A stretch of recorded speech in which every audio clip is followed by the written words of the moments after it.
Bangladesh Awami hawkers League সম্মেলন প্রস্তুতি কমিটির আলোচনা সভা অনুষ্ঠিত হয়। বাংলাদেশ আওয়ামী হকার্স লীগ এর কেন্দ্রীয় কার্যালয়ে এই সময় প্রধান অতিথি হিসেবে বক্তব্য রাখেন বাংলাদেশ আওয়ামী হকার্স লীগ এর সাবেক সভাপতি, কেন্দ্রীয় কমিটির আহ্বায়ক, সম্মেলন প্রস্তুতি কমিটির এস.এম. জাকারিয়া হানিফ, বাংলাদেশ আওয়ামী হকার্স লীগ এর সাধারণ সম্পাদক জাহিদ আলী, সম্মেলন প্রস্তুতি কমিটির সদস্য এস.এম. ওয়াহেদ সাদেক, এম.সি. মাহবুবুর চৌধুরী ওরফে মঞ্জু, আতাউর রহমান ভূঁইয়া, ঢাকা মহানগর দক্ষিণ আওয়ামী লীগ হকার্স লীগ এর সভাপতি মোহাম্মদ জাকির হোসেন। আরও উপস্থিত ছিলেন বাংলাদেশ আওয়ামী হকার্স লীগ কোতোয়ালি থানার সভাপতি হাজী মোহাম্মদ পিনসু, সাধারণ সম্পাদক আনসার ভূঁইয়া, মহিলা সম্পাদিকা রহিমা ভূঁইয়া। অনুষ্ঠান শেষে হাজী মোহাম্মদ পিনসু ও ফুলের শুভেচ্ছা ও অভিনন্দন জানান কেন্দ্রীয় কমিটির আহ্বায়ক ও সাধারণ সম্পাদককে। এ সময় আরও উপস্থিত ছিলেন বাংলাদেশ আওয়ামী হকার্স লীগ এর ঢাকা মহানগর দক্ষিণে, উত্তর ও বিভিন্ন থানা ওয়ার্ড এর নেতৃবৃন্দগণ। ভাইরা, যে কথা বলতে চাচ্ছি, আজকে এখানে আমরা বসতে পারছি, হকার্স লীগের অফিস হচ্ছে, সবকিছু হচ্ছে এবং আগামী দিনে আমরা সম্মেলন করতে যাচ্ছি। তাই আমি অনুরোধ করব, আগামী দিনে প্রত্যেকটা মিটিংয়ে আমি বলি, আমরা যারা আছি কেন্দ্রীয় নেতৃবৃন্দ থেকে মহানগর নেতৃবৃন্দ সহ সকলকে আমরা প্রতি সপ্তাহ একদিন করে অফিসে উপস্থিত হব এবং আশা করব আমাদের ভিতরে কোন রকম দ্বিধাদ্বন্দ্ব না করে আমরা যারা বিভিন্ন জায়গায় বিভিন্নভাবে ছুটাছুটি করছি, আসলে এক প্ল্যাটফর্মে না আসলে কখনো কেউ নেতৃত্ব দিতে পারবেন না। নেতৃত্ব দিতে হলে একটি প্ল্যাটফর্মে আসতে হবে। আগামী দিনে ইনশাআল্লাহ আশা করি আমরা আমাদের নেত্রীর ঘোষণা অনুযায়ী এই ডিসেম্বরের মধ্যে আমাদের সম্মেলন হওয়ার খুবই সম্ভাবনা এবং সম্ভাবনাময়। উনি নির্দেশ দিয়ে দিয়েছেন যে সকল সহযোগী সংগঠনের সম্মেলন এবং কমিটি করা বাকি আছে, ডিসেম্বরের মধ্যে যেন সকল কমিটি এবং সম্মেলন শেষ করা হয়। আমি আশা করব আজকে অনেকের নাম বলে, এই ভূমিদস্যুদের নাম উচ্চারণ না করে তাদেরকে ভূমিদস্যু খেতাব দিয়ে তাদেরকে সে পর্যন্ত রাখেন, কারণ তারা কখনো রাজনীতি করে নাই। রাজনীতি কি জিনিস, এই রাজনীতির ব্যাখ্যা তারা দিতে পারবে না যদি আপনারা প্রশ্ন করেন। কারণ তারা অতীত ষড়যন্ত্র করেছে, ভবিষ্যতে ষড়যন্ত্র করবে, কারণ তারা যখন সুযোগ পায় তখন বল পাল্টায়, দল পাল্টায়, চেয়ার পাল্টায়, কারণ তারা রাজনীতি করে না। তারা রাজনীতি যদি করতো তাহলে একই প্ল্যাটফর্মে দীর্ঘদিন থেকে তারা রাজনীতি করতো, রাজনীতির কথা বলতো, রাজনীতির ভাষায় আসে। তারা রাজনীতির ভাষাও বুঝে না, রাজনীতির কথাও বুঝে না, তারা একই বুঝে ষড়যন্ত্র। আমরা এক প্ল্যাটফর্মে থাকলে আমাদের জনগণের হাত শক্তিশালী হবে, বাংলাদেশ আওয়ামী লীগ শক্তিশালী হবে, বাংলাদেশ আওয়ামী হকার্স লীগ শক্তিশালী হবে। এই বলে আমি আমার বক্তব্য শেষ করছি। জয় বাংলা, জয় বঙ্গবন্ধু, জয় হোক বাংলাদেশ আওয়ামী হকার্স লীগ। এবং অফিসে আসছে দেয় নাই, তখনই আমরা জননেত্রী শেখ হাসিনার পুনর্গঠনের দাবিতে আমরা 2003 ফেব্রুয়ারি আমরা হরতাল পালন করেছিলাম। সেই হরতাল পালন করে বাংলাদেশ আওয়ামী হকার্স লীগ একমাত্র দেশ বঙ্গবন্ধু এভিনিউতে ব্যানার পোস্টার লাগিয়েছিল। এই সংগঠন আজকের সংগঠন নাম, এই সংগঠনকে নিয়ে যারা সমালোচনা করেন, যারা এটা নিয়ে অনেক কিছু ষড়যন্ত্র করেছেন বা করতে যাচ্ছেন, আমি আপনাদেরকে বলি, আপনারা তখন কোথায় ছিলেন? একমাত্র রাজপথে ছিল বাংলাদেশ আওয়ামী হকার্স লীগ। 2004 21 আগস্ট হামলার প্রতিবাদে বাংলাদেশ আওয়ামী হকার্স লীগ দেশ বঙ্গবন্ধু এভিনিউতে এইখানে আপনাদের আমরা কাউকে পাই নাই। আমরা কাপড় দিয়ে অন্বেষণ করেছিলাম। এই জাকারিয়া হানিফ তাৎক্ষণিক সাধারণ সম্পাদক ছিলেন আমাদের মহরম দেলোয়ার হোসেন, তাদের নেতৃত্বে এমনি ভাবে আমরা অদ্যবধি পর্যন্ত আমরা রাজপথে আছি। জননেত্রী শেখ হাসিনাকে তার হাতকে শক্তিশালী করার জন্য আমরা রাজনীতি করি। আমরা ব্যক্তির হাতকে শক্তিশালী করার জন্য রাজনীতি করি না। কারণ 2019 আমাদের সম্মেলন দিয়েছিল, সেই সম্মেলনের তারিখ ছিল 2020 25 জানুয়ারি। সেই জানুয়ারিতে আমরা করতে পারি নাই। ঢাকা মহানগরের দক্ষিণ সিটি কর্পোরেশনের নির্বাচনের কারণে আমাদের ডেট পিছিয়ে যায়। সেই ডেটও আমাদের আহ্বায়ক এবং যুগ্ম সাধারণ সম্পাদক 3 নম্বরে যে তার ডেট পরবর্তী সময় হওয়ার জন্য ওনারা দরখাস্ত দিয়েছেন দপ্তর সম্পাদকের কাছে। আজকে বাংলাদেশ আওয়ামী লীগের সভানেত্রী জননেত্রী শেখ হাসিনা বলেছেন আগামী ডিসেম্বরের মধ্যে সকল সংগঠন সহযোগী সংগঠনে কাউন্সিল করার জন্য, নির্বাচন করার জন্য। সেই লক্ষ্যে আজকের এই আলোচনা সভা এবং সেই সভা সাফল্য হওয়ার জন্য আমরা কিভাবে সম্মেলন করব, কিভাবে আমরা কমিটি করব। আমরা যদি আলাসে কানাসে থাকি তাহলে আমরা সম্মেলন বাস্তবায়ন করতে পারবো না।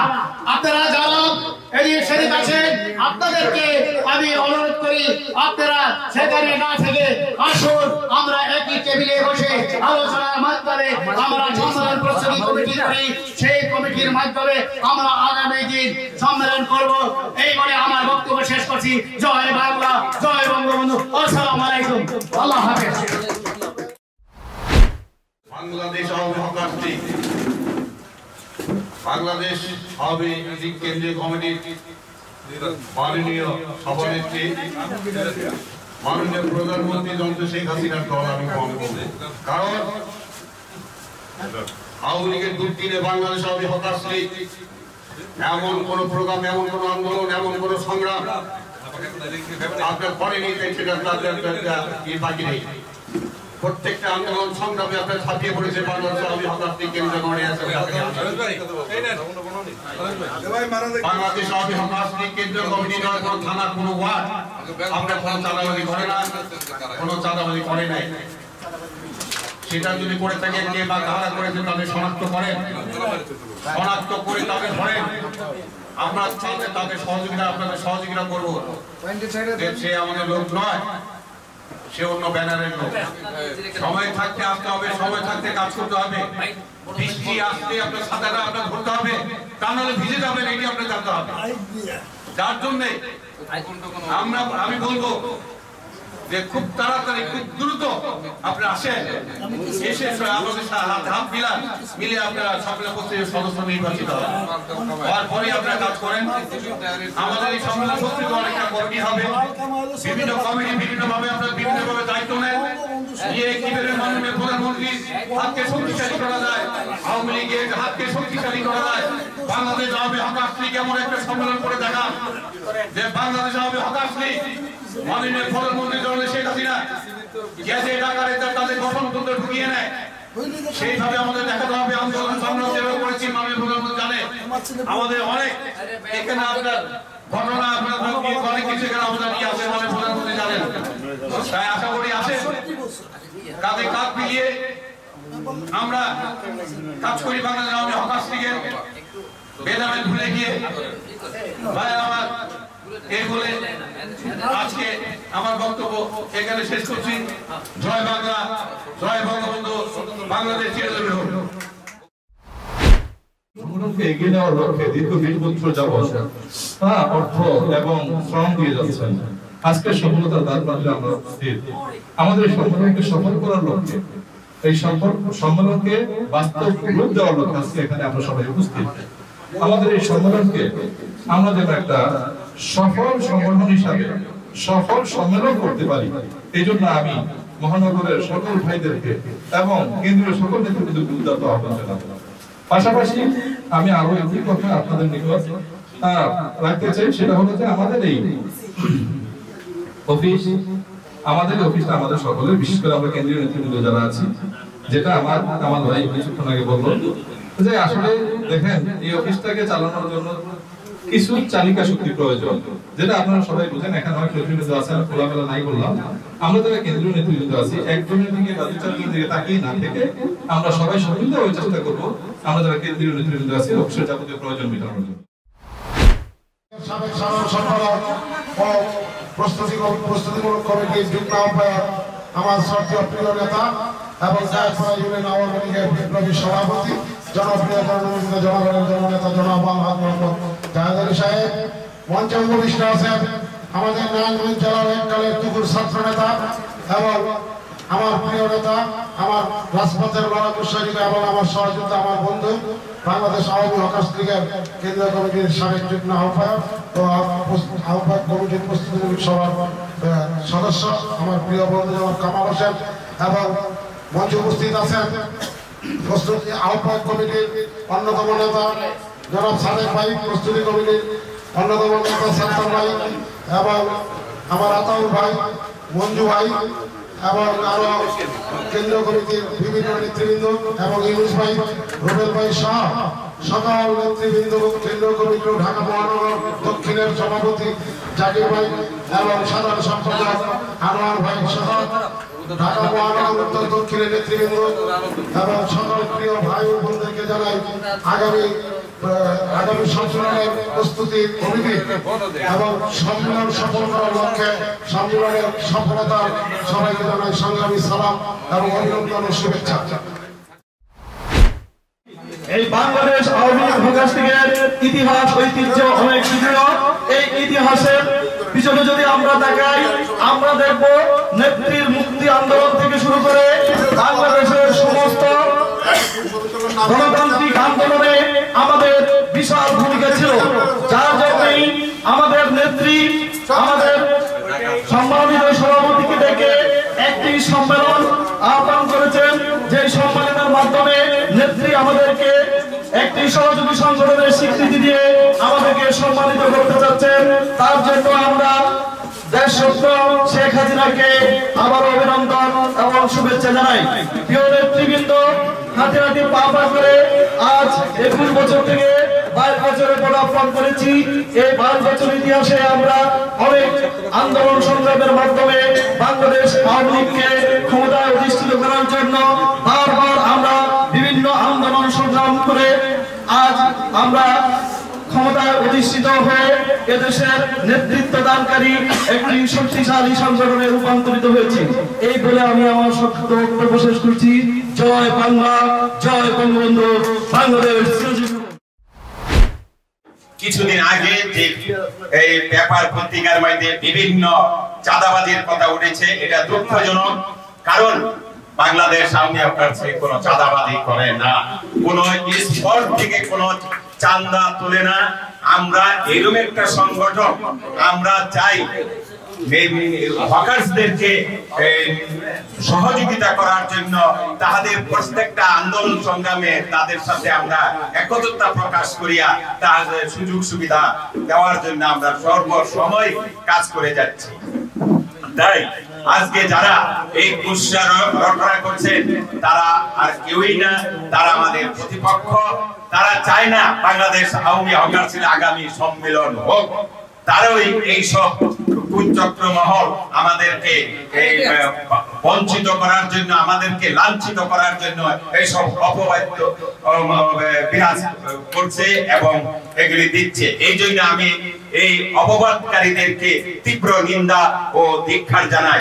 কারণ বাংলাদেশ আওয়ামী হকার্স লীগ কোনো চাঁদাবাজি করে না। আপনারা কষ্ট করে আজকে এই হকার্স লীগের কমিটিতে এসেছেন, এই জন্য আমার পক্ষ থেকে, আমার আওয়ামী হকার্স লীগের পক্ষ থেকে আপনাদেরকে ধন্যবাদ ও শুভেচ্ছা ও অভিনন্দন জানাই। আমার জন্য আপনারা দোয়া করবেন, আমি আপনাদের জন্য ইনশাআল্লাহ দোয়া করব। আল্লাহ তাআলা যেন আমাদের সবাইকে সুস্থ রাখেন ইনশাআল্লাহ। জয় বাংলা, জয় বঙ্গবন্ধু, জয় হোক বাংলাদেশ আওয়ামী হকার্স। আজকে আমাদের যে এখানে মিটিংটা, এটা অনেক বেশি গুরুত্বপূর্ণ। আপনারা সবাই জেনেছেন গতবার আমাদের মাননীয় প্রধানমন্ত্রী সম্মেলনের আহ্বান দিয়েছিলেন, আমরা ডেট ফাইনাল করতে পেরেছিলাম, কিন্তু নির্বাচনের কারণে, সিটি কর্পোরেশন নির্বাচনের কারণে আমাদের সম্মেলনটি হয়নি। ধৈর্যের ফল মিষ্টি হয়, এটা আমরা ইতিপূর্বে শুনে এসেছি। এবার আমরা সেটা দেখতে চাই, ধৈর্যের ফল কতটা মিষ্টি হয়। আমাদের সম্মানিত আহ্বায়কের আহ্বানে আমরা সাড়া দিয়ে এবারে সম্মেলন ইনশাআল্লাহ আমরা অনেক বেশি সাফল্যমণ্ডিত করব, সেই আশাবাদ ব্যক্ত করছি এবং সেই অনুরোধ সবার কাছে জানাচ্ছি। ধন্যবাদ সবাইকে। জয় বাংলা, জয় বঙ্গবন্ধু। উনি আবার বলছে আমাকে অবাঞ্ছিত ঘোষণা করছে। আরে আমরা বাংলাদেশ আওয়ামী হকার্স লীগের পক্ষ থেকে অবাঞ্ছিত কেন? আওয়ামী লীগ আপনাকে অবাঞ্ছিত ঘোষণা করবে? কারণ আপনি কিভাবে হকারের বিরুদ্ধে আপনি অবস্থান নেন? আপনার পরিচালক চাঁদাবাজি একজন দেবে কাশেম, আপনি দীর্ঘদিন চাঁদাবাজি করেন আর এখন লাগছে এই সংগঠন ওই সংগঠনের পিছনে। আপনি হকারদের কথা না ভেবে আপনি লাগছেন সংগঠনের পিছনে। এটা কি কোন কারণে লাগছেন আমি বুঝি না। আপনি কি বিএনপি কোনো এজেন্ট হিসেবে কাজ করতেছেন? আমার তো সন্দেহ হয় এখানে একটা বিশৃঙ্খলা সৃষ্টি করার জন্য আপনি এই ধরনের কাজ করতেছেন। এখনো সাবধান হয়ে যান। আমরা কোনো বাংলাদেশে আওয়ামী হকার চাঁদাবাজি করি না। আমাদের কোন থানা কমিটি, জেলা কমিটি, মহানগর কমিটি কোনো জায়গায় চাঁদাবাজি হচ্ছে না। আমরা চাঁদাবাজির বিরুদ্ধে অবস্থান নিয়েছি, দীর্ঘদিন ধরে আন্দোলন সংগ্রাম করছি। আমরা চিন্তা করি আমার মাননীয় প্রধানমন্ত্রী জননেত্রী শেখ হাসিনা যাতে দুর্নাম না হয়, যাতে বদনাম না হয়, বাংলাদেশ আওয়ামী হকার একটি আদর্শিক সংগঠন বাংলাদেশ আওয়ামী হকার, সেই সংগঠনের বিরুদ্ধে আপনারা কাজ করেন, আপনি কথা বলেন, আপনার সাহস কম নয়। আপনি এটা আর করেন না, তাহলে হকারদের কখন যে লাঠি পিটা খাবেন, কখন ধুলাই খাবেন এটা বলা যায় না। আপনি বহুত কিছু করেছেন, বহুত আগে টোকেন বিক্রি করেছেন, এটার সমস্ত হকাররা জানে। আর আপনি বড় বড় কথা বলেন। যাই হোক, আপনি সাবধান করে দিচ্ছি, আপনি বাংলাদেশ আওয়ামী হকার লীগের প্রতি কখনো উচ্চারণ করবেন না। এটা অবৈধ সংগঠন। এটা যেখানে মাননীয় প্রধানমন্ত্রী জননেত্রী শেখ হাসিনা যেখানে এটাকে স্বীকৃতি দিয়েছেন, যেটা অভিভাবক হিসাবে আজকে সম্মেলন ঘোষণা করেছেন, আপনি বুঝেন না? আপনি এখনো অলিগলিতে বসে গল্প গুজব না করে আওয়ামী হকার লীগের প্রতি শ্রদ্ধাবোধ থাকে, আপনারা এক টেবিলে আসে বসুন। আপনারা কি চান, কোন পদ চান, আমরা সেটা দেব। কিন্তু আওয়ামী হকার লীগটা কখনো বাইরে অলিগলিতে কখনো লেগের পারে বসে আলোচনা করবেন না। এই আহ্বান জানিয়ে সকলকে সুস্বাস্থ্য কামনা করে আজকে আমি বক্তব্য শেষ করছি। জয় বাংলা, জয় বঙ্গবন্ধু।